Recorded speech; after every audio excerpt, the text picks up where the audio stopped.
ជំរាបសួរបាទពុកម៉ែបងប្អូនទាំងអស់គ្នាថ្ងៃនេះខ្ញុំមានវីដេអូថ្មីបង្ហាញពុកម៉ែបងប្អូនទាំងអស់គ្នាទៀតហើយពាក់ព័ន្ធជាមួយនឹងទ្វារមូលប្រើមកទៅបញ្ជាតេឡេទ្វារមូលនេះផងដែរគឺយើងប្រើស្លឹកទ្វារកម្រាស់ម៉ាលីហើយ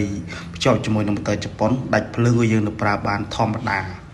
ហើយទីតាំងនេះផងដែរគឺខ្ញុំបាទធ្វើការដំឡើងជូនបងប្រុសនៅខាងខេត្តកំពង់ធំ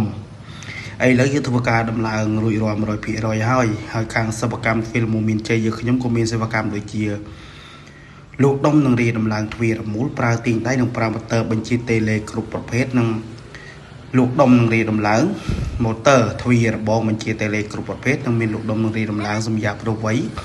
ទ្វាររត់ដាច់រនាបនិងមានសេវាកម្មជួសជុលទ្វាររមូល24ម៉ោងសម្រាប់នៅក្នុងទីក្រុងភ្នំពេញនិងមានលក់ដំឡើង25ខេត្តក្រុងផងដែរ